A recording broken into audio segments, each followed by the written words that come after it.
Oke, hari ini kita sampai di Museum Negeri Provinsi Sulawesi Tengah, ya tepatnya di Kota Palu ya. Kita sudah sampai di museumnya ya. Ikutin Abang Buto jalan-jalan menikmati koleksi-koleksi yang ada di museum. Oke. Tematik ya. Nah, khusus untuk gedung pameran tahap 2 ini kita berisi 10 jenis koleksi. 10 jenis dari koleksi. total koleksi kita itu 7.600, tetapi yang dipamer itu cuma 10% ya. Sisanya kita simpan di storage. Storage ya. Tempatnya yang belum memungkinkan Iya. untuk memajang keseluruhannya. Jadi kita pilah-pilah yang mana yang perlu kita pajang. Jadi kalau di sini berisi 10 jenis koleksi. Kita punya koleksi ada koleksi geologika. Geologika. Batuan, ada batu marmer, batu kapur, sama pasir besi. Kemudian ada koleksi biologika yang berisi tanduk kerbau. Ini tanduk kerbau dulu. Purba ya kayaknya ya? Iya, tanduk kerbau lama yang tua, umurnya sudah tua. Yang di tanduk kerbau. Kemudian di atasnya ada tanduk rusa, dan yang paling atas itu ada tanduk anoa yang merupakan hewan endemi dari Pulau Sulawesi. Iya, anoa ya. Jadi kita punya hewan di belakang sana adalah gambar-gambar dari hewan dari yang merupakan endemi Pulau Sulawesi. Jadi bukan hanya di Sulawesi Tengah aja Pak, tapi di seluruh provinsi yang ada di Pulau Sulawesi. Jadi ada burung maleo, kemudian ada anoa, ada elang Sulawesi, ada burung alor, kemudian ada yang paling identik sama kita adalah babi rusa. Babi rusa ya? Ya, ini tidak bakalan ketemu di tempat mana. Ya, babi rusa. Kemudian kita punya primata terkecil di dunia namanya Tarsius. Ya. Kemudian ada musang, dan ini adalah kuskus yang agak mirip dengan koala yang ada di Australia. Karena kita ada perbatasan dengan Wales, garis Wales lain itu. Nah, jadi dia hanya fokus di situ. Makanya orang bilang Sulawesi itu ternyata adalah pulau yang berdiri sendiri. Tunggal di sini. Dengan peradaban tertuanya dari Kulawi sama Pamona. Kemudian kita punya patung megalit. Iya, megalit. Nah, ini. Ya, kalau mau lihat megalit, dia ada di daerah Lindu, di Hoa, Lentena, Poso, ada juga di Napu. Nah, cuma kita juga punya di sini yang di taman sebelah itu, kita asli itu yang didatangkan sejak pendirian pertama ini, itu didatangkan dari sana, dari Lindu, dari Poso itu dapat patung menhirnya. Seperti itu. Kemudian ada mongke tokea. Ini monyet ini sebenarnya makanannya hanya pisang monyet. Tetapi sekarang di Parigi, di kebun kopi itu mereka sembarang makan. Kan jadi ekosistemnya terganggu. Ya. Nah, seperti itu. Kalau mau lihat ini adanya di Taman Nasional Warendu. Dan semuanya ini ada di sana. Jadi kalau dia itu lebih suka ke sana langsung gitu. Sini cuma gambarnya doang. Ini anoa kambing apa sapi ya? Anoa ini adalah sejenis lembu. Lembu ya? Tapi dia punya badan lebih kecil dari sapi, lebih besar dari kambing. Nah, dulunya dikonsumsi. Dulunya dikonsumsi. Cuma karena semakin sering dikonsumsi akhirnya dia hampir punah. Maka sekarang menjadi hewan yang dilindungi ya. Karena tidak ada di tempat lain, endemik. Jadi terancam punah. Ada tekstur dagingnya juga mirip daging kerbau. Orang bilang seperti itu. Kerbau. Nah, yang konsumsi dulu itu ya orang-orang bagian Sulawesi sana, Pamona, Poso. Oke. Jadi kita masuk di sini, ini ada koleksi arkeologika. Berupa patung tahu-tahu sama ini patung tahu-tahu. Ini yang terbuat dari batu megalit. Jadi koleksi kita di sini ada 3 jenis patung tahu-tahu. Ada yang terbuat dari batu megalit, ada yang terbuat dari perunggu, ada yang terbuat dari kayu. Dan patung tahu-tahu ini berfungsi sebagai jimat. Jimat. Kalau di Kulawi itu, Lombang Sawan itu, patung tahu-tahunya dipasang di atap bungungan rumah itu. Ada tonu bengka dulu, kemudian sisi kiri kanannya itu patung tahu-tahu dijadikan penangkal resir gitu. Orang tua dulu penolak bala itu betul sekali. Kemudian ada kapak. Kalau pernah nonton Flintstone kan, zaman batu ya. Batu megalit. Jadi digunakan untuk berburu dan juga sebagai bekal kubur. Nah, dia tergolong harta buat mereka. Harta ya. Seperti itu. Jadi Neolitik dan megalitik. Ada kapaknya, ada batu pemukul kain kulit kayu. Ini adalah gelang yang terbuat dari kerang dan batu. Kenapa kerang? Orang pasti bingung kok bisa daerah Kulawi ada kerang.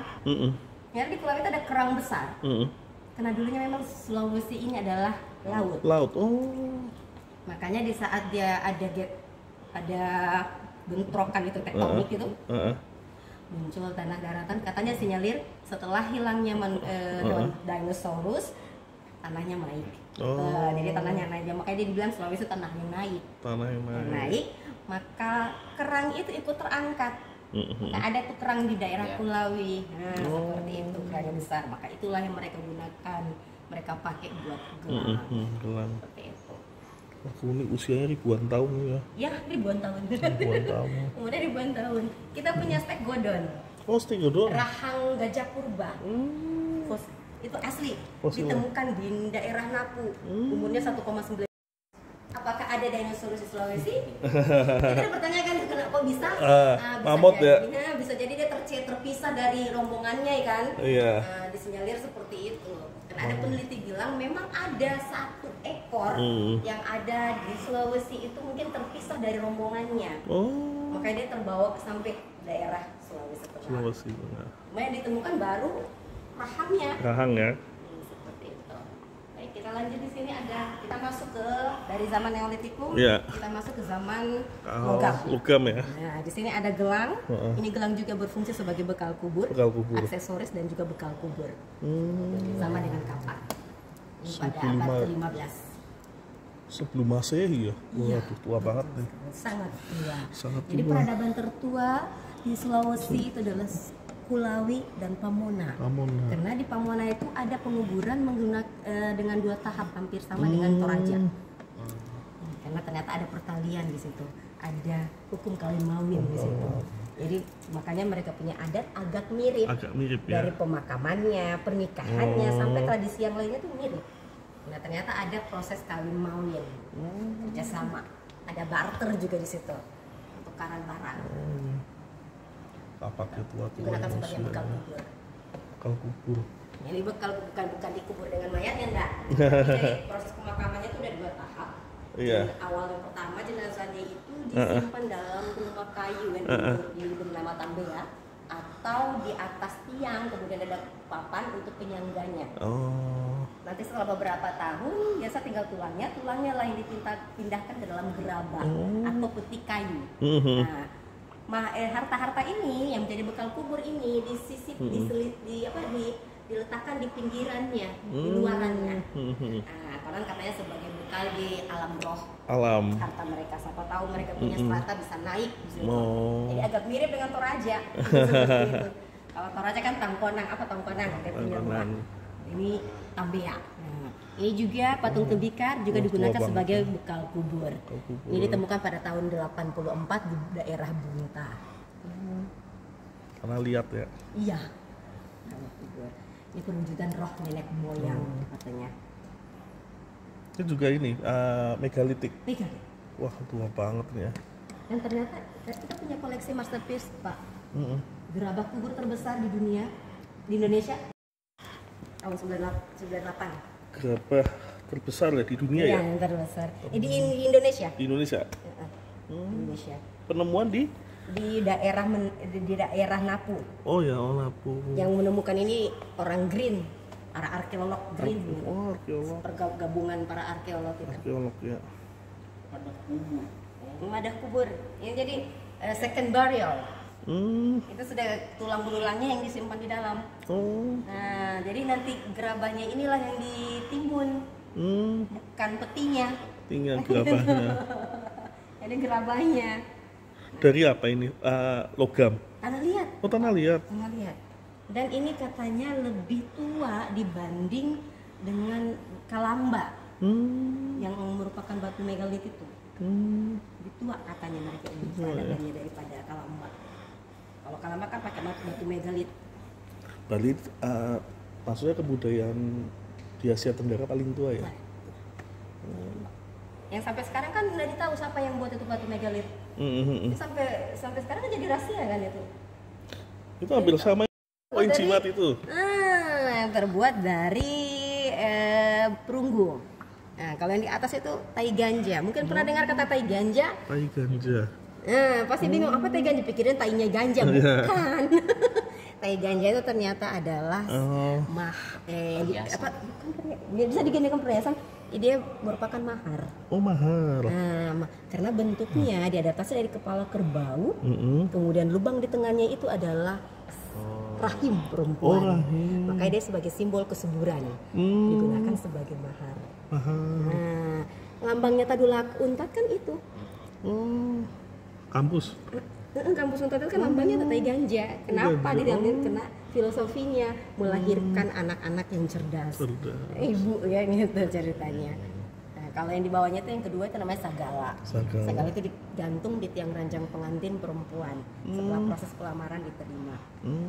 Jadi tai ganja itu dibawa di saat kita meminang gadis yang ingin kita lamar. Pihak yang biasa digunakan adalah bangsawan-bangsawan dan Kolawi. Dan mayoritas koleksi kita ini lebih dominan dari daerah Kulawi, Hoso, Napu, daerah sana. Yang dari kota Palu dan Donggala itu hanya Guma, Sumpit. Ya. Jadi referensi mereka apa ya? Kok bentuknya padahal ada kakinya, tangannya kan orang, tapi kepala mukanya itu kok perwujudan makhluk hidup. Jadi kalau begitu perwujudan makhluk hidup. Nah, kalau dia abstrak, tidak ada indranya, itu perwujudan makhluk gaib. Makhluk gaib. Oh, kalau wujudnya ada itu. Ada wanitanya, ada. Nah, itu perwujudan makhluk hidup. Yang abstrak itu yang ini ya, leluhur roh ya. Roh ya. Perwujudan makhluk gaib. Itu kan biasa mereka gunakan juga persembahan kan.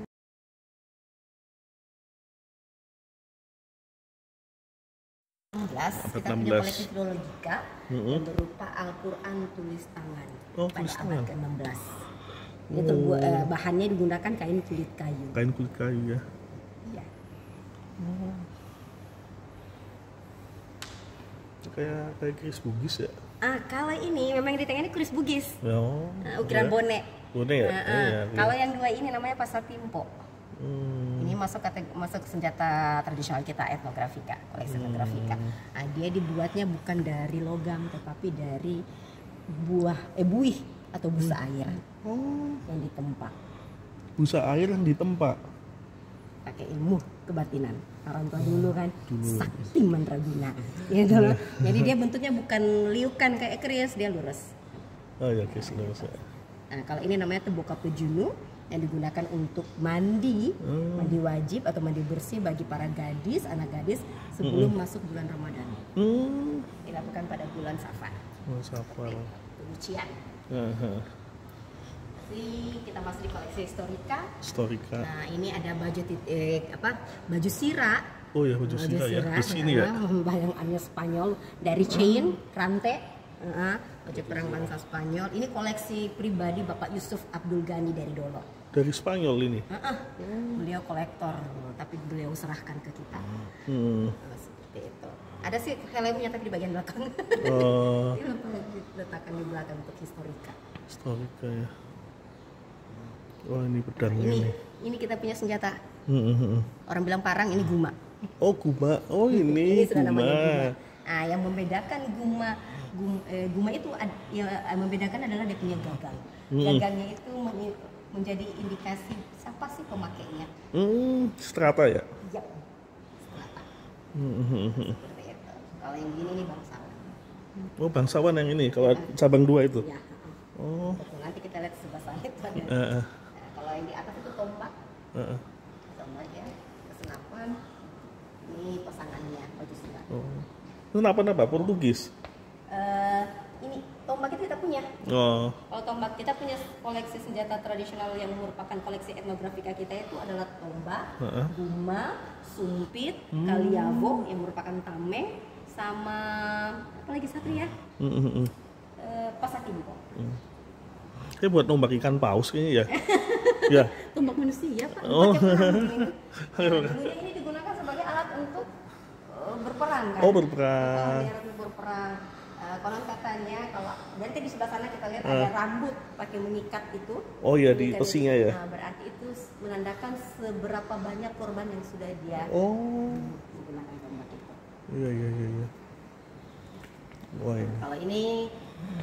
pistol pistol dan meriam yang merupakan peninggalan VOC Belanda. Oh, VOC. Kecil ya meriamnya ya? Ini meriam lela. Oh, meriam lela itu yang khas Melayu ya? Kesultanan Melayu? Dari toli-toli ini ya. Oh. Toli-toli benteng, toli-toli. Benteng toli-toli. Ada yang besar gitu kan. Itu berat sekali. Ini koleksi titipan dari Bapak Abdul Rauf. Titipan beliau. Banyak sebenarnya, kemarin kita kembalikan karena kita tidak punya cukup uang. Oh dititipkan. Iya. Ini berarti ini masih arkeologi ya? Temuan. Kalau membedakan perunggu yang kuno sama perunggu yang baru tuh gimana ya? Iya. Kalau yang perunggu yang kuno katanya agak kehijauan ya? Iya, kalau yang sekarang kan kuning, lebih ke kuning. Karena sebenarnya yang membedakan adalah campuran. Kan perunggu itu bukan logam mulia. Itu kan campuran. Nah, kalau dia lebih ke hijau berarti lebih dominan ke apanya begitu. Nah, kalau dia ke kuning berarti lebih dominan kuningannya. Seperti itu. Jadi dia bukan masuk kategori logam mulia, cuma dulu berharga. Ini batu megalit kita. Ini juga ditemukan di Napu. Nah, seperti ini perwujudan makhluk hidup. Nah, kalau yang sebelah sini ini perwujudan makhluk gaib. Tidak ada dia punya ciri karakteristik gitu loh. Ini apa ini? Bentuk apa ini? Ya ada mukanya ada tuh ya. Mukanya, ada pipi, ada hidungnya. Yang di depan itu ya seberang ya. Gitu. Ada tangannya, dia pegang tangannya, ada kelaminnya. Nah, kalau ini enggak ada. Jadi ini perwujudan makhluk gaib. Roh ya ini ya. Ya, roh. Biasa digunakan untuk persembahan, kalau ritual persembahan kesan ibadahnya mereka.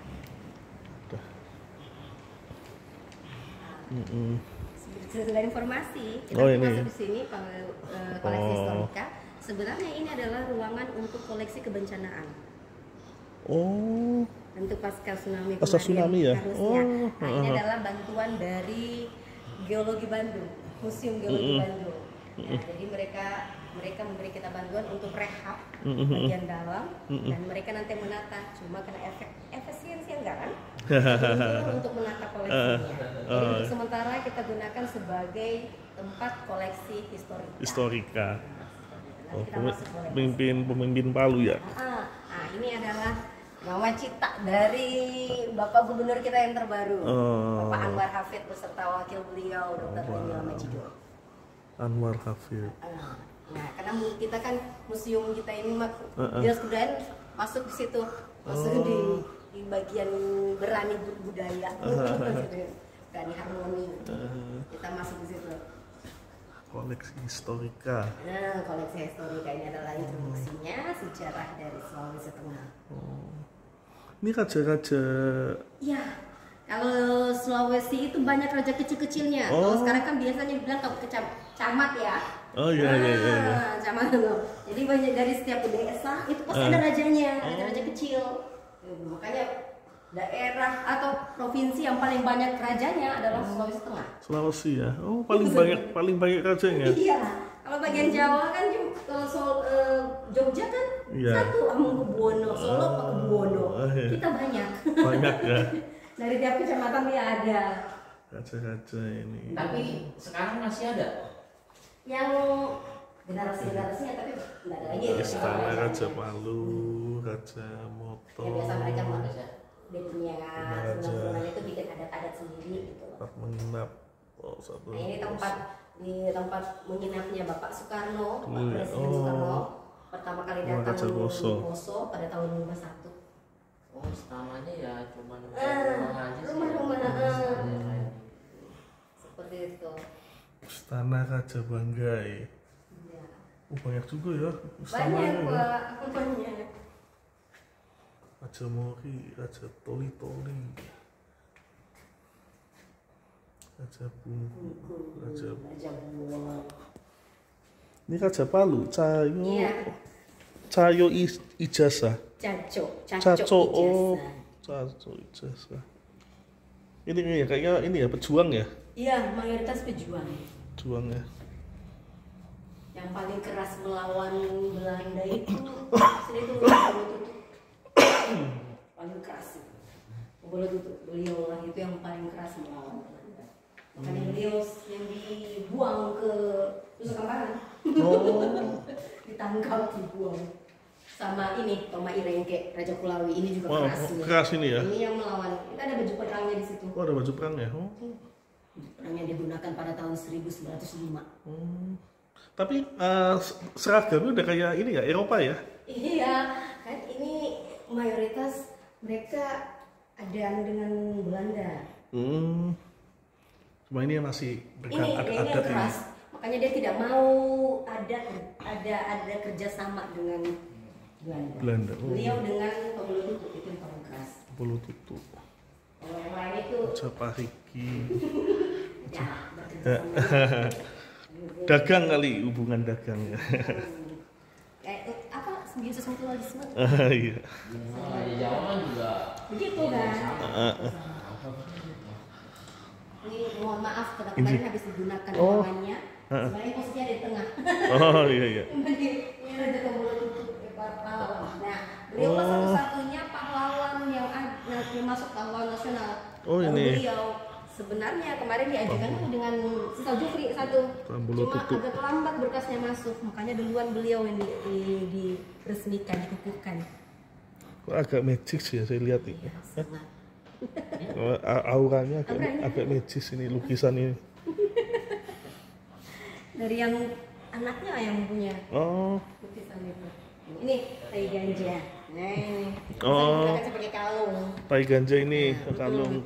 Sana itu batu ike itu adalah batu megalit yang digunakan sebagai alat membuat kain kulit kayu. Oh, dipukul-pukul. Iya. Jadi kan di Indonesia itu ada beberapa daerah yang memiliki kain kulit kayu kan? Iya. Nah, cuma proses pembuatannya agak berbeda. Kalau kita proses pembuatannya agak primitif. Kalau bagian Kalimantan itu yang kerja laki-laki, kalau kita perempuan orang tua. Dan prosesnya agak lama. Enggak lama ya. Biasanya kalau di Jawa itu biasanya pertapa Hindu. Ya. Zaman dulu ya, yang di utamanya putih-putih pakai baju. Mereka kan masih kepercayaan. Ini bendera, ini kerajaan Banawa. Kerajaan Banawa. Benderanya ini? Iya, benderanya. Makanya dia pakai tai ganja. Ini bajunya juga kayak baju ini ya? Kerajaan Banawa. Kerajaan. Bajunya bagus nih bajunya. Daerah Donggala tuh. Donggala. Ya. Ini Islam. Sana masuknya Portugis. Portugis. Itu ada helmnya ya? Iya, helmnya. Helm Portugis. Ada helm Portugis nih. Baju sirah dan helm Portugis. Pedangnya, topi, pedang dan baju Portugis. Juga ada. Kalau Kristennya lebih dominan masuk di daerah Poso, Tentena, sama Kulawi, Komona. Masjid kuno ya? Donggala, Kota Palu, sama Sigi. Ini tua ya masjidnya ya? Iya, ini yang sampai sekarang ini jadi masjid cagar budayanya kita. Salah satu masjid. Dulu atapnya icuk ya kayaknya ya? Iya. Ini Al-Herat buat anunya Ustadz Guru Tua yang sekarang kan sudah sementara direhab terus.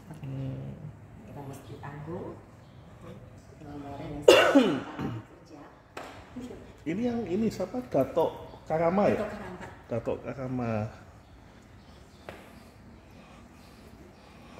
Kesultanan Ternate, kerajaan Bangli. Banyak kerajaannya. Iya.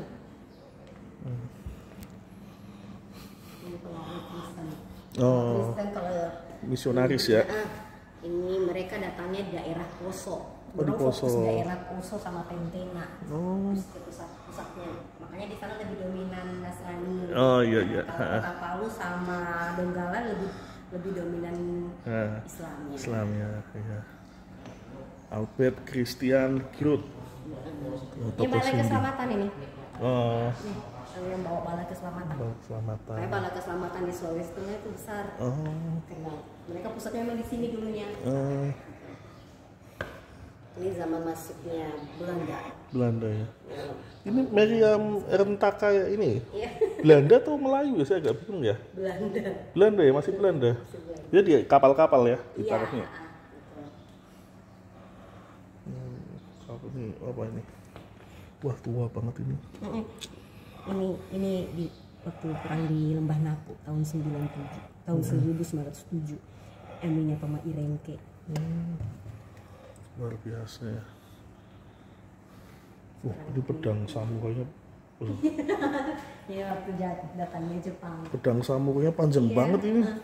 Beliau Luar datangnya di biasa. Manado. Mereka datangnya di Manado, makanya. Manado ya.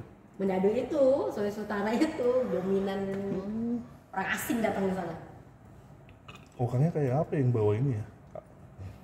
Ya. Ini memang kayaknya nggak dipakai ya buat simbol aja kayak ya, besar kayak gini kan? Seperti begitu kayaknya. Digunakan sebagai perlengkapan perang saja.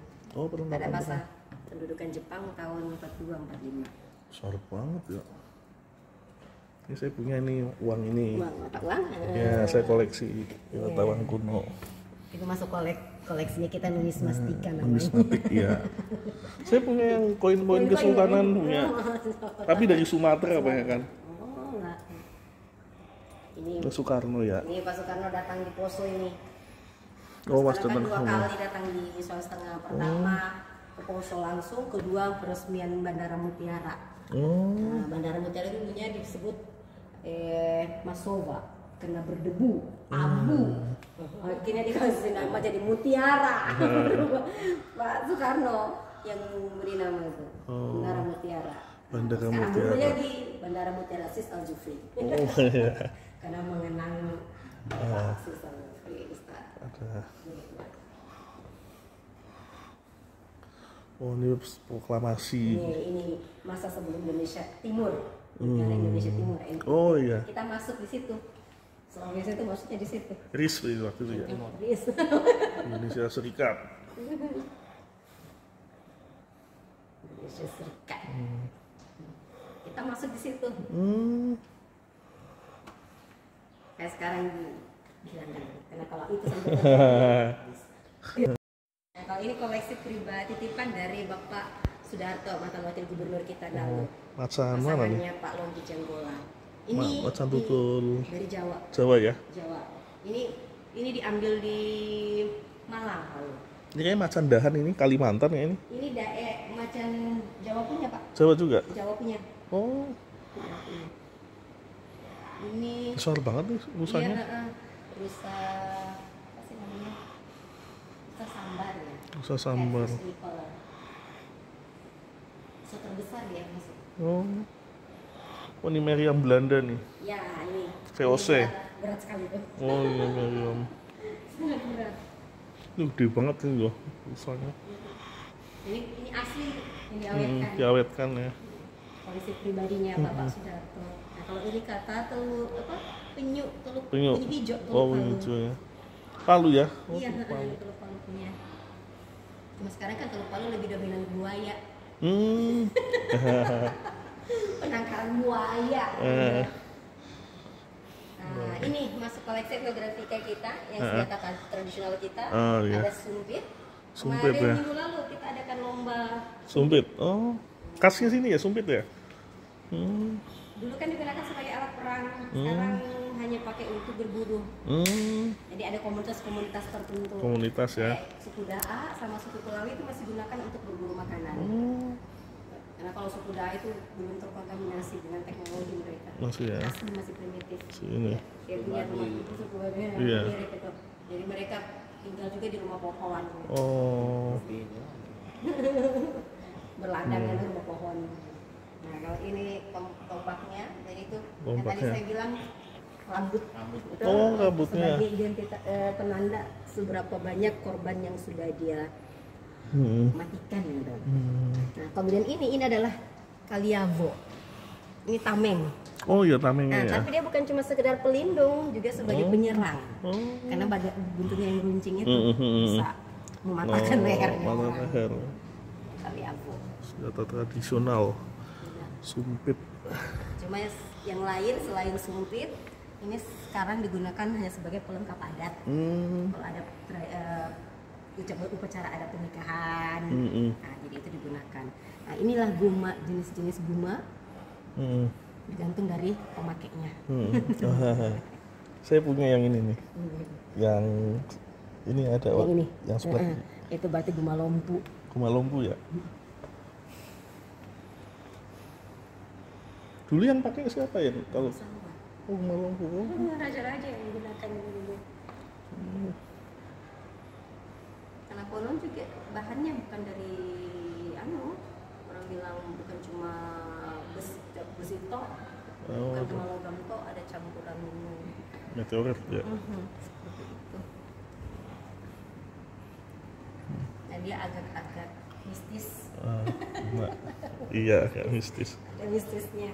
Kayak biasa digunakan kalau ada pesta pernikahan itu tombak. Yang pegang itu kan untuk adat. Untuk adat, itu iya. sembarang orang pegang. Nggak tahu apakah ada apa kita percaya tidak percaya. Tapi kalau kita langgar ada balanya buat kita. Kalau ini potebulu namanya. Ini adalah alat untuk meludah. Meludah? Jadi penampungan ludah setelah kita mengunyah sirip pinang. Oh, sirip pinang ya. Nah, jadi ada namanya potebulu bacanya. Potebulu. Jadi kalau kita ada pernikahan itu ada namanya pakinangan. Pakinangan itu seperangkat alat mengunyah sirip pinang. Potebulu salah satunya. Ya. Ini dulang untuk tempat menyimpan makanan, juga tempat menyimpan harta, mahar. Nah, kalau sekarang kan biasanya orang bilang bosara. Lebih kerennya kan.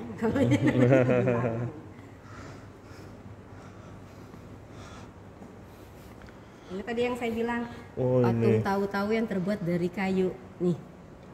Oh, ini dari patung dari kayu. Nah, kalau ini terbuat dari tanduk kerbau yang diukir, dipasang di bumbungan atap rumah. Buat tolak bala. Begitu. Orang Kulawi nih. Raja Kulawi, bangsawan Kulawi. Nah, kalau ini seperangkat alat mengunyah sirip pinang. Ada potebulunya, kemudian ada pembelah pinangnya. Ada yang menghaluskan, itu dia punya lesung. Ini kotak untuk menyimpan sirip pinangnya. Kalau kotak yang di belakang adalah tempat menyimpan mahar atau harta belanja. Serahan. Ini baju perang Tomairengke. Raja Kulawi waktu perang pada tahun 1905.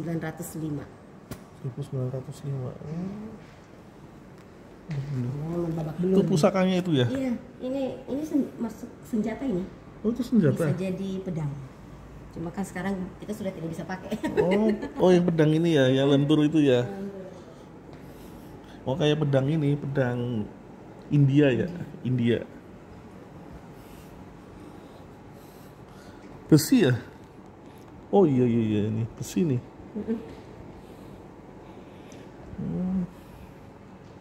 Sehebat itu lah jadi. Ini Muslim, dia sudah Muslim? Belum? Oh belum ya, masih ini ya. Belum ada agama belum masuk ini. Ini pusakanya nih. Orang kalau bagi daerah Kulawi itu mayoritas Nasrani. Sekarang mayoritas Nasrani. Ya sama dengan poso. Tombak ini. Iya. Kalau Bumi Sula. Bumi Sula. Namanya pelita atau pajanangan bahasa kailinya. Lentera ya. Yang menggunakan minyak pakai sumbu. Ini yang pakai ini para ya orang-orang bangsawan, orang-orang kaya zaman dulu. Ya. Kalau kita yang rakyat jelata pakai kaleng susu. Kayak kaleng susu isi sumbu, taruh minyak kan. Kalau mereka seperti itu luar biasa. Ini koleksi numismatika.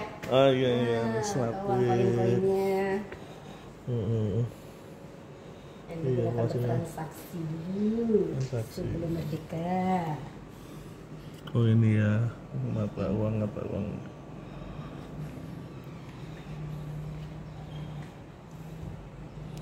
Singapura. Kalau ini Al-Quran tulis tangan juga tapi pada abad ke-17. Wah, abad 17 ini. Makanya dia sudah berwarna. Ini yang besar juga? Iya, tulis tangan? Iya. Ini setengah nih yang gede. Ini indah banget nih. Mungkin pakai ini ya, daun-daun ya, warnanya ya. Gitu. Warnanya pewarna alami. Nah, kalau ini manuskrip naskah Lontara. Nah, untuk kalau orang Sulawesi Tengah dengan Sulawesi Selatan yang membedakan adalah bahasa tertulisnya. Kalau Sulawesi Selatan mereka punya aksara tertulis. Nah, kalau Sulawesi Tengah tidak punya.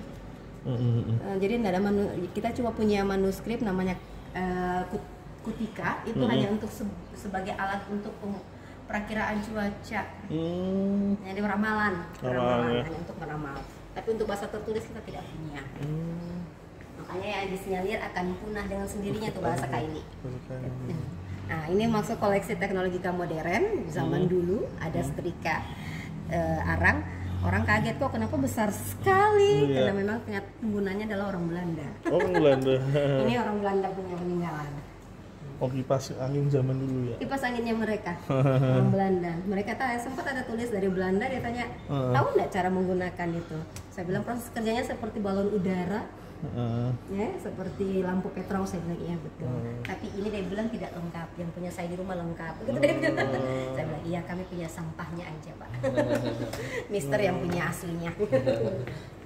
Ini apa ini? Ini Canon bal Meriam Lela hanya sebagai hiasan. Meriam Lela. Kalau ini Cila. Nih, udah laut nih. Cila. Cila yang dinner gitu. Nah, itu asbaknya, asri. Ini kalau di kesultanan Melayu buat mahar kawin juga ini. Yang meriam kecil. Karena kan agak-agak bernilainya tinggi. Tapi ada mistisnya katanya beranak itu. Meriam beranak, kadang jumlahnya bisa muncul, bisa nambah, bisa kurang ya. Masuk sih. Oke, kita pindah di. Oh ini relief ya. Relief ornamen. Kehidupan. Mengapa dulu ini orang-orang Sulawesi Tengah menggambarkan kehidupan ini? Supaya itu orang-orang Sulawesi Tengah itu hidupnya itu berkelanjutan. Beranak cucu, beranak pinak. Simbol-simbol bumi dunia. Lempeng-lempeng tektonik gempa bumi dunia.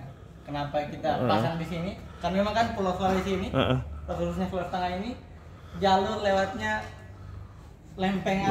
Namanya itu Sesar Palu Koro. Ini dia lempeng-lempeng tektonik gempa bumi dunia. Yang 2018? Iya, 2018.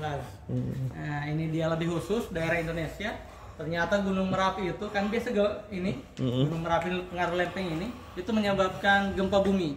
Kadang terjadi di darat dan juga di laut. Nah, ini dia ternyata Gunung Merapi. Daerah Sumatera, Jawa, Bali, kemudian NTT sampai Maluku. Nah, kalau kita di daerah Sulawesi sendiri itu gunung aktifnya itu lebih banyak itu ada di daerah Tomohon, Manado. Kalau di daerah Sulawesi Tengah itu ada satu. Ini namanya Gunung Colo. Tempatnya ada di Kabupaten Tojo Una. Berarti dua lempeng bertemu nanti ngangkat ya. Tanah ini jadi gunung ya. Bentuk gunung. Ini Sulawesi. Sulawesi. Nah, ini keterangan tentang Pulau Sulawesi atau biasa kita kenal dengan Celebes. Celebes. Adalah pulau terbesar keempat di Indonesia. Kemudian sini ada geologika juga. Nah, bahwasannya informasinya Pak. Jadi ini bukan hanya Sulawesi Tengah. Ini Pulau Sulawesi ini pulau penghasil bebatuan. Nah, bermacam-macam. Bebatuan keras ditemukan di daerah Sulawesi. Mengapa? Ini efek dari tadi lempeng itu, pertemuan lempeng menimbulkan batu-batu keras. Batu-batu keras ya. Menimbulkan bebatuan keras. Kita lanjut di arah sini. Ini ada beberapa potensi alam yang ada di Sulawesi Tengah. Ada mineral logam, ada juga mineral bukan logam. Itu ada logam, ada nikel, galena, ada emas. Mas gimana Mas? Ada mineral. Kota Palu ya? Iya. Emas ya? Kota Palu emas. Banyak emas di sini. Ada emas. Pokoknya intinya ini Pulau Sulawesi penghasil bebatuan-bebatuan. Itu makanya Pulau Sulawesi dikeruk-keruk. Iya. Keris-keris Jawa bahan besinya dari Sulawesi. Iya. Ya kan, dari Luwu ya. Iya. Dari Luwu. Dari Luwu. Nikel. Ada granit, marmer. Nah, itu makanya orang Sulawesi rugi sekali kalau rumahnya tidak dipasang marmer, dipasang tegel. Karena hasil dari sini. Ya. Dari sini ya. Nah, ini ada beberapa contoh bebatuannya. Ini batunya, oh batunya. Ada batu basal, itu yang B, ada batu jadet atau biasa kita kenal dengan grand sojol yang A itu. Oh, ya sojol ini ya. Sojol itu. Yang angkat ini. Iya, yang angkat itu, yang ringan. Ringan, ya. Batu sojol ini batu apa? Gitu. Ini batu basal. Basal. Batu sojol. Saya punya batu ini. Aktif sojol.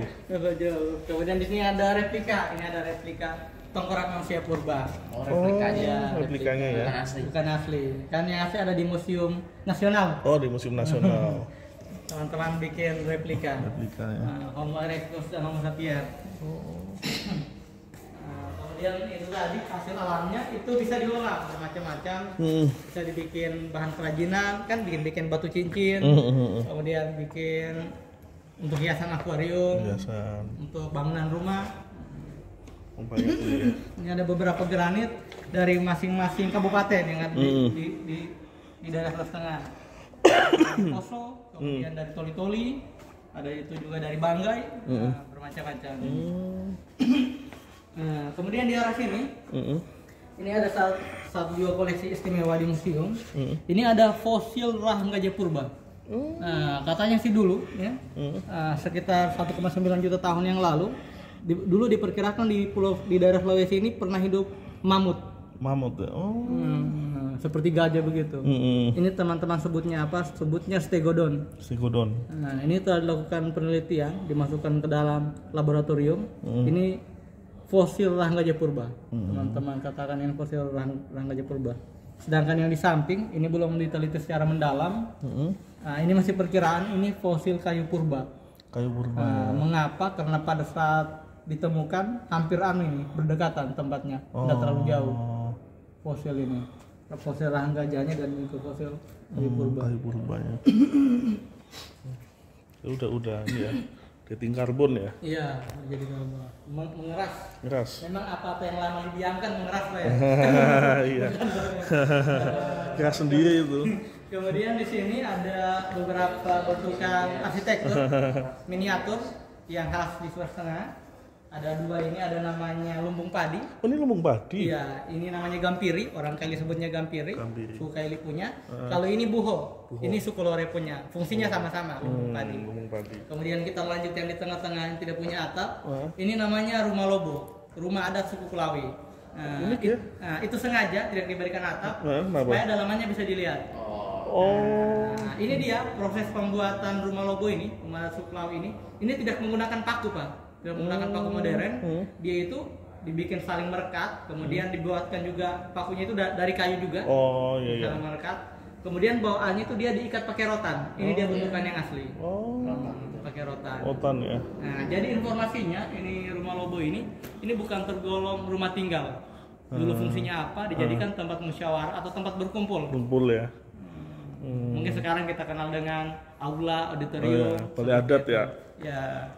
Kita lanjut yang di tengah-tengah, yang bangunannya sangat unik ini. Ini namanya rumah Tambi, rumah adat suku Lore. Nah, ini dia sangat unik, dia juga atap sekaligus dinding. Itu. Kalau ini dia rumah tinggal. Nah, ini mereka ini kan mendiami Kabupaten Poso Atas. Mengapa mereka buatnya rumah seperti itu? Dan memang di daerah Poso Atas itu, di daerah Lore itu suhunya agak dingin. Jadi mereka buatnya begitu supaya panas anunya itu merata dia di rumah. Kalau ini dibuat di Palu, waduh, adem, kepanasan. Kemudian kita lihat tiga yang terakhir. Kalau ini tiga ini dia rumah tinggal semua. Yang dua ini rumah palava untuk orang tinggal di daerah pesisir. Pesisir nih. Yang di daerah dataran rendah. Kalau yang terakhir itu daerah pesisir. Namanya rumah Kataba. Kataba. Ini rumah tinggal semua. Sudah kita lihat bersama, ternyata orang-orang tinggal di daerah Sulawesi ini, Pak.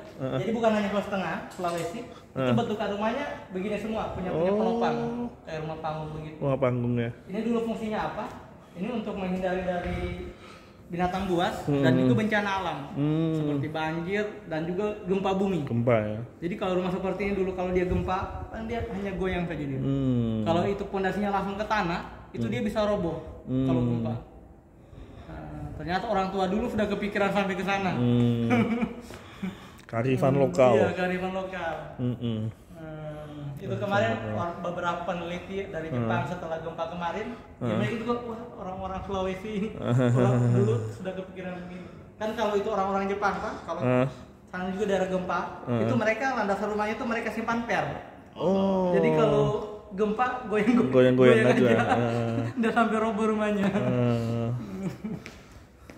Kemudian kita lanjut ke arah sini. Ini ada galeri tradisi berburu menggunakan sumpit. Kayaknya ini hampir semua daerah, hampir beberapa daerah menggunakan tradisi seperti ini. Ini kalau orang Kali sebutnya ini namanya sopu. Sopu. Nah, dia ini dulu sumpit ini lebih cocok dipakai berburu apa? Lebih efisien itu dipakai berburu hewan-hewan terbang, unggas-unggasan. Lebih cocok dia pakai sumpit. Kalau untuk hewan berkaki 4 lebih efisien dia pakai tombak. Seperti itu. Sumpit ya. Kayak keris loh. Ini galeri senjata tradisional. Ini senjata tradisional ke arah sebelah sini. Keris Bugis mas? Ya. Nanti hati-hati jalannya sini ya. Oh iya.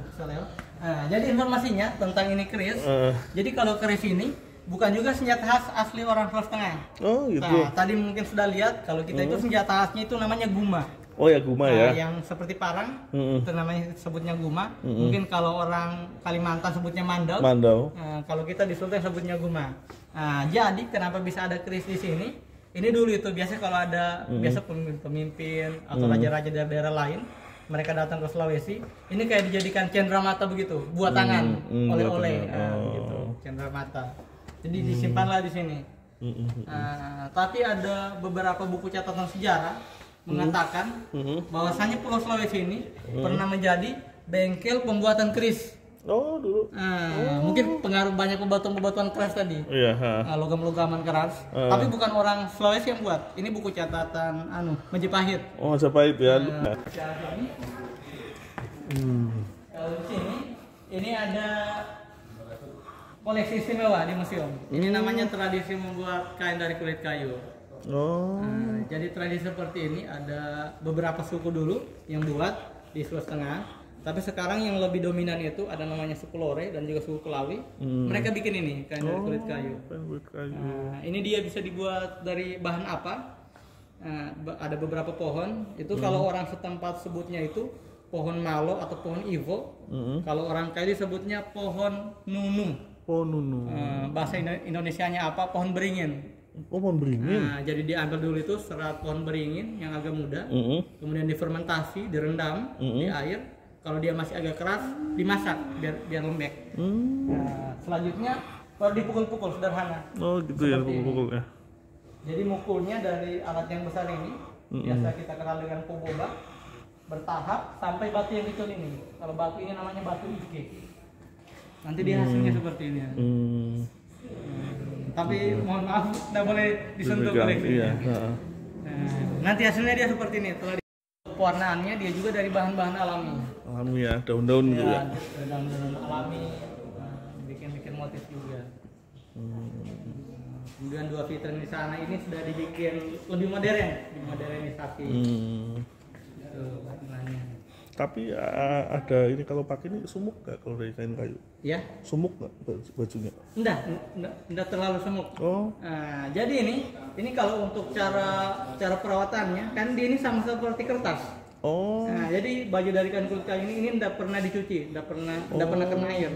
Kalau dia kena air dia bisa sobek. Gitu. Jadi kalau untuk perawatannya kalau udah rasa agak lain-lain dia langsung dijemur saja. Dijemur. Bagusnya ini baju dari kain kulit kayu dia tidak menyerap bau. Menyerap bau. Iya. Jadi ini ya. Ini ada sedikit modern, ada namanya siga dari kain kulit kayu yang disimpan di kepala untuk pria. Siga ini. Mungkin kalau di daerah Jawa apa sebutnya belangkon. Belangkon ya. Kalau kita di Sulawesi Tengah sebutnya siga. Siga. Ada yang jual Mas? Ya, ada yang jual ini. Oh. Mungkin mau beli oleh-oleh nanti. Kemudian di sini ini sudah dibikin kolaborasi, dikombinasi kain kulit kayu dengan sarung donggala, kain donggala. Dari jas ya, ada modern ya. Sudah dibikin bentukan jas. Nah, ini dia alat tenun sarung donggala. Oh, ini alat tenunnya. Iya. Nah, sepaket semua. Oh, ini sepaket ya alat-alatnya. Nah, nanti di hasilnya ini. Oh, ini. Ya, hasil sarung donggala, kain donggala. Jadi kita di daerah Sulawesi Tengah, tepatnya di Kabupaten Donggala, ada satu desa namanya Desa Toale. Mereka menggunakan ini, membuat tenun ikat donggala. Nah, ini kan tidak bisa dipungkiri, tradisi menenun ini hampir beberapa daerah juga punya. Ini kan pengaruh duluan ini, masuknya kolonial Jepang. Jepang. Nah, kan pada saat itu kan semua itu hasil bumi seperti kelapa, cingke, kan itu udah punya harga. Semua orang-orang disuruh untuk ternak ulat sutra. Nah, akhirnya muncullah tradisi ini. Tradisi ini. Menenun. Nah, ini juga Pak, ini sebelum kita kelewatan. Oh iya nih. Ini salah satu koleksi istimewa juga di museum. Ini kemarin ini teman-teman dari Museum Nasional, mereka mau dibuatkan replika seperti ini. Ya aneh ini kayak jimat. Iya, tapi asli. Iya, mesti asli. Ini namanya apa? Teman-teman sebutnya itu namanya kutika, atau itu biasa kita kenal dengan naskah kuno. Peruntukannya dulu apa fungsinya? Digunakan untuk melihat hari-hari baik. Kalender. Iya, kalender begitu. Perhitungan bulan-bulan baik. Mungkin mau pindah rumah kah? Oh, ini ada planet-planetnya ini ya? Iya, itu ada planet. Ada bulan, matahari. Mungkin mau perjalanan jauh supaya selamat. Mungkin mau menikah. Pokoknya intinya melihat hari-hari baik. Bisa kita lihat bersama. Tapi jujur saya nggak tahu bacanya maksudnya apa. Ini bisa kita terka-terka. Ini kayak ada tulis gambar naga Chinese. Kemudian ada gambar Arab Talqin kuno. Ada juga gambar salib.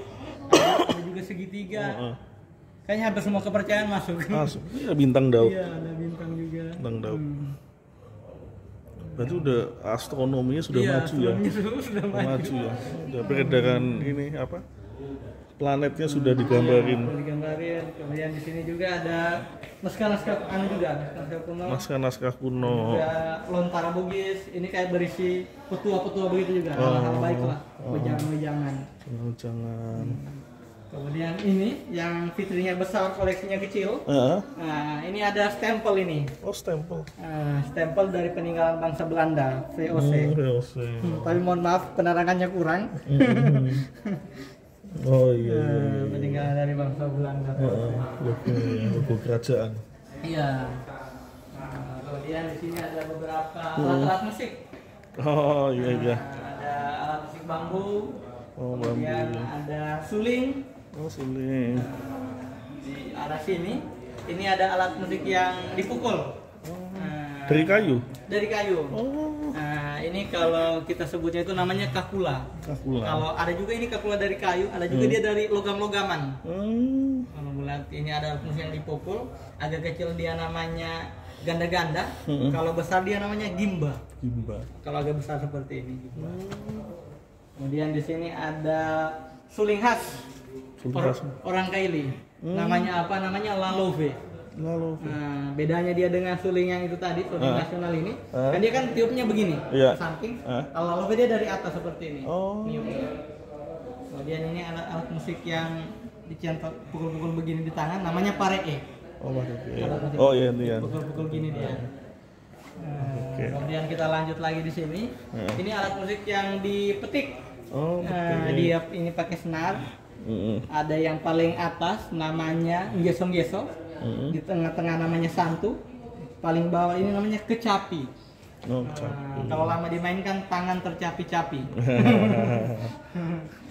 Kalau ini tidak asing ini, masih sering kita lihat. Kasidahan. Rebana. Ini kita lanjut sini. Sini. Ini ada fitur terakhir di arah sini. Ini kain desa, kain adat suku Pulau. Peruntukannya sama juga tadi dengan sarung donggala, digunakan hari-hari besar. Hari-hari besar. Acara adat, acara nikahan, kedukaan digunakan ini. Nah, ini ritual adat Kulawi ini. Kota Pahian Tanah Nata Kulawi. Ini artinya ini maknanya ini ucapan terima kasih kepada alam. Nah, karena telah memberikan kehidupan, keadaan yang berlimpah, seperti itu. Mereka menggunakan kain besa. Beberapa contoh gambaran motif-motif besa. Jadi informasinya bahwasanya ini kain besa bukan juga kain khas orang-orang Kulawi. Mengapa bisa akhirnya begini? Kan dulu itu sering terjadi perang antara suku. Jadi berperanglah suku Kulawi dan suku yang ada di Sulawesi Barat. Nah, akhirnya mereka ini memutuskan untuk berdamai. Orang Kulawi memberikan kerbau, orang Sulawesi Barat memberikan kain. Nah, karena kain ini dianggap sakral, mereka sebutlah itu mbesa. Nah, jadi orang-orang Kulawi ini, entah kain apapun itu, entah kain dari India kah, entah itu sarung gajah duduk kah, wandimor, kalau sudah digunakan upacara adat orang Kulawi, secara otomatis dia disebut mbesa. Sakral ya? Iya, sudah mereka anggap sakral digunakan, secara otomatis dia disebut mbesa. Atau sarungnya dari pasar. Udah jadi pusaka ya? Iya, udah jadi pusaka. Apa tergolong klaim begitu, klaim kepemilikan. Ya, kita lanjut ke sini. Sini. Kemudian kalau di arah sini, ini ada baju-baju adat 12 etnik yang ada di Sulawesi Tengah. Diawali oleh suku Kaili. Suku Kaili. Suku Kaili. Jadi informasinya, suku Kaili ini itu identik warnanya itu dengan kuning-kuning. Mengapa warna kuning? Warna kuning ini warna pertanda simbol kemakmuran, kesejahteraan. Pokoknya intinya hal-hal baik seperti itu. Kemudian ada suku Kulawi. Suku Kulawi. Suku Lore. Jadi ini suku Kulawi dan juga suku Lore ini, mereka ini suku yang masuk dalam kawasan Taman Nasional Lore Lindu. Yang situs itu ya? Geopark itu. Geopark itu. Situs megalit. Megalitiku. Ini ada suku Koli-Koli, suku Buol, kemudian Tomini. Tomini, ada juga Banggai. Banggai. Nah, ini ada Saluan. Suku Saluan. Kemudian ada Balantak. Kemudian ini ada suku Mori. Suku Mori. Nah, nama sukunya Mori, nama kabupatennya Morowali. Kemudian ini suku Bumbu. Jadi ini sedikit teman-teman penataan keliru. Ini seharusnya badannya ini menutup. Teman-teman jahit penataan ini bikinnya kekecilan. Tapi naksir topinya loh. Iya, topinya. Iya. Kayak Portugis ya? Iya. Ini Pamonan. Jadi informasinya kita di Museum Sulteng ini ada beberapa tim kerja. Jadi kita di sini tuh punya tim kerja. Yang pertama itu tim peneliti atau tim arkeolog. Jadi mereka itu yang turun-turun ke masyarakat, melakukan riset tentang koleksi. Jadi setelah koleksinya dapat, diberikan lagi kepada namanya itu teman-teman konservasi. Tim kedua ini tim yang merawat koleksi, membersihkan, yang kasih pengawet. Setelah itu koleksinya siap, diberikan kepada teman-teman penataan. Jadi selama di sini saya tidak pernah ini sentuh koleksi, pegang. Ada memang tim-timnya. Terakhir seperti saya begini, agar pengunjung memberikan sedikit informasi tentang koleksi. Ini ada alat-alat tradisi digunakan untuk acara sunatan untuk pria. Kalau di sini, ini ada diorama tentang temanya ini Danau Poso. Nah, ini ada beberapa alat digunakan untuk menangkap belut atau sugidi. Kalau kita orang sebutnya sugidi. Belutan itu. Belut besar itu. Sidat. Ini kan mereka juga bisa tuh bikin apa namanya itu penangkaran, kemudian dijual sampai ke Jepang, ke Korea. Iya. Lagi. Iya. Kemudian ini ada pertanian di sana dulu. Pertanian. Juga ada gerobak. Tradisional ya. Ada alat mesum penumbuk padi jadi beras. Belum ada gilingan. Ini kalau orang Kaili sebutnya itu namanya nonju. Kemudian juga ada alat bajak. Kalau kita orang Kaili sebutnya pajeko.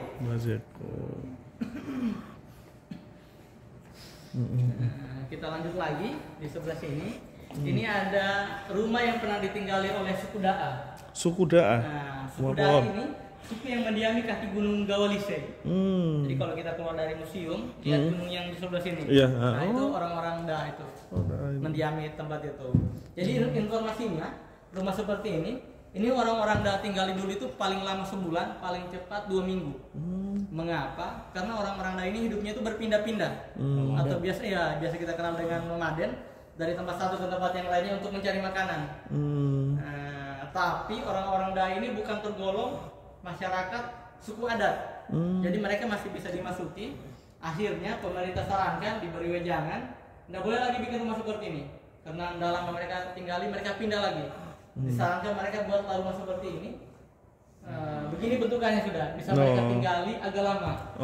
Iya. Gitu, diberikan wejangan. Mungkin dulu mereka pikir bikin rumah seperti ini terhindar dari binatang buas, kemudian dari serangan musuh. Tapi ditakutkan kalau angin. Karena tinggi, banyak roboh. Ini ada alat pandai besi. Sepaket alat pandai besi. Kalau bikin tungku, kalau bikin pandai besi kan dia pakai bara. Dibentuk. Kalau ada yang besar 2 di belakang, ini bisa kita sebut penghasil angin. Jadi dia didorong dari atas, anginnya keluar dari lubang-lubang kecil itu. Jadi apinya supaya baranya menyala bagus. Ini hasil tempayan. Tempayan. Kemudian di arah sini, ini ada alat sepaket digunakan untuk tradisi Balia. Beberapa alat, ada guma, ada juga tombak. Guma ini ya. Jadi informasinya tradisi Balia ini tradisi adat penyembuhan dulu orang-orang Kaili.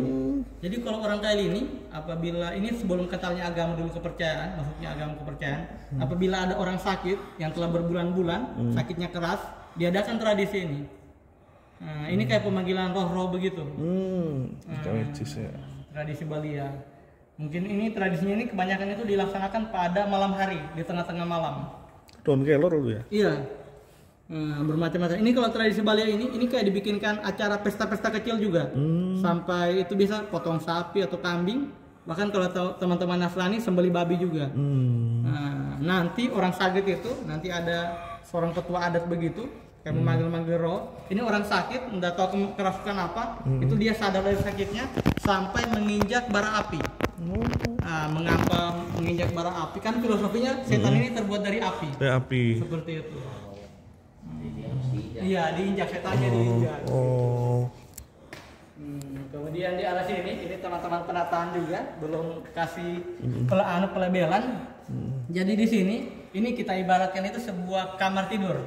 Kamar tidur. Jadi ada satu tradisi orang-orang Pelawi kalau punya anak wanita ketika mau dinikahkan 3 hari sebelum menikah, itu tidak boleh keluar kamar. Jadi ini kita ibaratkan kamar tidur. Saya lupa. Pingit. Iya, pingit. Bahasa daerahnya saya lupa. Itu kita kenal dengan dipingit. Jadi dia tidak bisa keluar kamar. Ini ada 2 pasang kursi. Yang pertama dari kayak kita atau Ebony. Ini kursi yang pernah diduduki oleh Bapak Presiden kedua, Pak Harto bersama Ibu Negara pada saat itu, Ibu Tien. Ini beliau diduduki pada saat kegiatan PPN, Pekan Penghijauan Nasional, tepatnya ada di Kapopo, atau biasa kita kenal dengan Ngata Baru. Sedangkan yang di sampingnya lagi yang terbuat dari rotan, kursi yang pernah diduduki oleh Bapak Presiden keempat. Gus Dur. Iya, Pak Gus Dur. Ya. Familiar namanya kita kenal dengan Gus Dur. Nama aslinya Abdurrahman Wahid. Kalau ini bersama wakilnya pada saat itu Ibu Megawati. Ini beliau duduki pada saat Pekan Tilawati Quran di Indonesia. Tahun 2000. Biar ketulakan jadi presiden. Nah. Ini adalah sebagai bikin untuk gula aren, gula merah. Awalnya itu dulu kan air nira ditampung di sini, kemudian dimasak 3-4 jam pakai alat ini semua. Dan biasa itu nira itu kan manis, biasa itu ada biasa lebah, bisa kesaring di situ nanti. Setelah masak baru dia dicetak di batokan kelapa di tempurung. Ini ada foto Pak Soekarno datang di Kota Palu. Ini dia datang di Kabupaten Poso. Oh ya Mas, ini ya. Poso ya. Soekarno. Ini kurang lebih hampir sama seperti di pameran Tetap 2 tadi, yang paling belakang. Dulu nama bandaranya? Dulu nama bandara itu namanya itu Masofu. Masofu. Masih pakai ejaan lama. Nah, itu belum disempurnakan. Namanya itu Masofu. Atau dalam artian bahasa Kaili, tanah yang berdebu. Tanah yang berdebu. Akhirnya Pak Soekarno datang, beliau lihat dari atas berkilau seperti mutiara. Jadi dia gantilah dari Masofu menjadi mutiara. Mutiara. Pas kemarin itu 2015 bukan itu diganti, ditambahkan menjadi mutiara Sis Habibie. Mengapa? Karena Sis Habibie mau diusung jadi pahlawan nasional. Pahlawan nasional. Tapi belum resmi, masih sementara. Ini ada beberapa foto bangunan, bangunan bersejarah yang ada di sebelah tengah. Ada Banu Oge. Ini ada foto pemimpin-pemimpin masing-masing daerah di sebelah tengah. Raja-raja ya. Raja, kepala-kepala suku. Ini ada makanan khas. Kayaknya boleh dicoba nanti. Kali itu ada juga utakelo atau sayur kelor. Oh, sayur kelor. Tapi katanya sih kalau sudah makan kelor di Sulawesi, udah mulai rindu dengan Sulawesi, keingat terus. Kelor. Kemudian ini yang terakhir, ini temanya Danau Lindu. Oh ini ya, Danau Lindu. Kata-kata. Ini sepaket alat kotakan pinang ini diberikan kepada pihak wanita. Kalau itu kotakan pinangnya dibuka, baru alat pinangnya dimakan, itu secara otomatis lamarannya diterima. Oh gitu. Kalau kotakan pinangnya tertutup, itu secara otomatis lamarannya ditolak. Pakai simbol ya? Pakai kata-kata lagi. Begini. Kan juga ini bahasa lain dari melamar ini kita kenal juga dengan namanya itu meminang. Meminang. Kenapa meminang? Karena alat sepaket digunakan untuk pinang ini. Pinang ini tadi. Kan biasanya begitu kalau ada petua-petua, orang tua dulu sebutnya ini pengantin, muka-muka jodoh, pakai pinang dibelah dua, mirip-mirip begitu. Ini alat lamaran juga. Kalau ini suku Banggai. Suku Banggai. Mereka kalau melamar itu menggunakan gong untuk memeriahkan. Kemudian ini yang terakhir, ini dia namanya adat mandi pengantin atau adat mandi upasili. Jadi kalau orang-orang setengah orang kayak gitu, ada kan juga ini adat mandi pengantin. Tapi dia ini setelah sah, setelah akad. Kan mungkin kalau di daerah Jawa itu dia itu namanya siraman, itu dia sebelum akad. Ini dia beberapa alat-alat juga digunakan untuk tradisi mandi upasili. Upacara adat daur hidup, upacara daur hidup. Ini tadi sudah terlewatkan dari begini. Ini dia ketika masih anak-anak. Oh ini. Tadi itu. Jadi kalau orang Setengah ini dari pertama lahir hingga menikah sampai meninggal itu punya tradisi. Nah ini tradisi. Kalau orang-orang Setengah itu orang-orang kali khususnya kalau punya anak kecil, ada kan tradisi mengayun pertama kali. Mungkin dia berusia 4 sampai 7 hari tradisi ini diadakan. Ini kayak punya pemaknaan begitu dulu, filosofi begitu. Nah ini dulu apabila anaknya dia diayun ke bawah, itu diperkirakan ketika tumbuh dewasa, itu lingkaran hidupnya hanya di sekitaran tempat itu saja.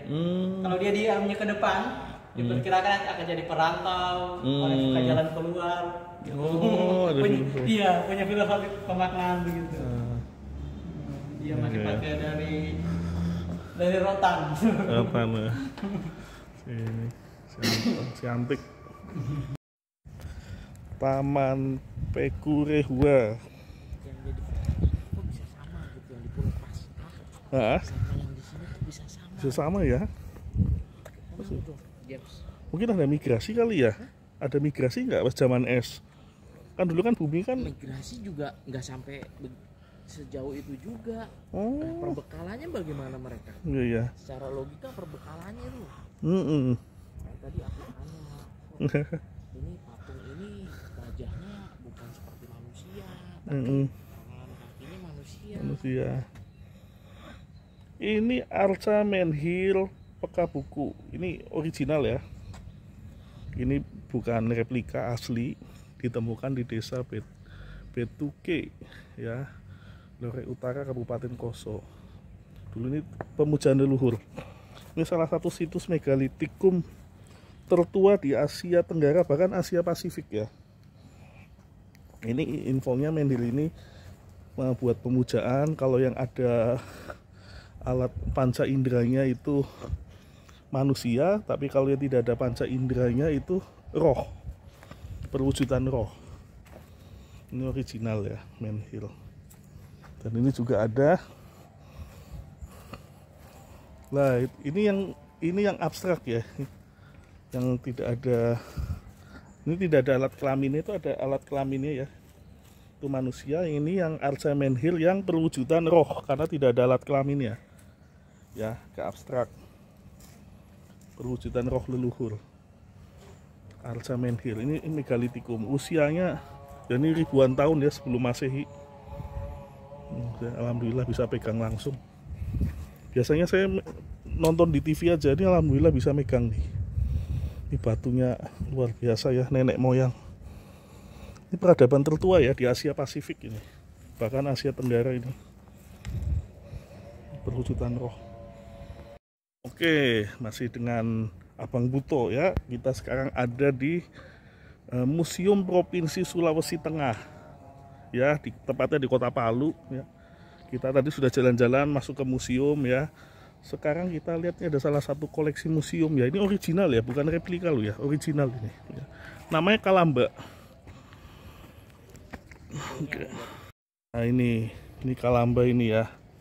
Ini masih peradaban megalitikum ya. Megalitikum itu ya batu-batu besar sebelum Masehi. Ya, ini umurnya udah ribuan tahun ini. Alhamdulillah udah bisa pegang ya batunya. Biasanya nonton di TV doang. Nah ini Kalamba ditemukan di Desa Lempe. Nah, kata-kata situsnya di ini ya, di Kabupaten Poso ya. Digunakan sebagai penguburan. Ya. Terus ada juga yang di sana ya. Ini juga ada situs apa? Ini artefak ya. Artefak arca megalitikum ya. Arca menhir. Nggak tahu ini wujudnya ya. Abstrak mas ya, roh ya kayaknya ya. Ini mata hidung. Ini biasanya kalau panjang patungnya panjang ya bisa 4-7 meter ya. Sampai bawah tanah ini. Ya. Luar biasa ya. Ini kita ada di komplek. Alhamdulillah ya, kita bisa berkunjung.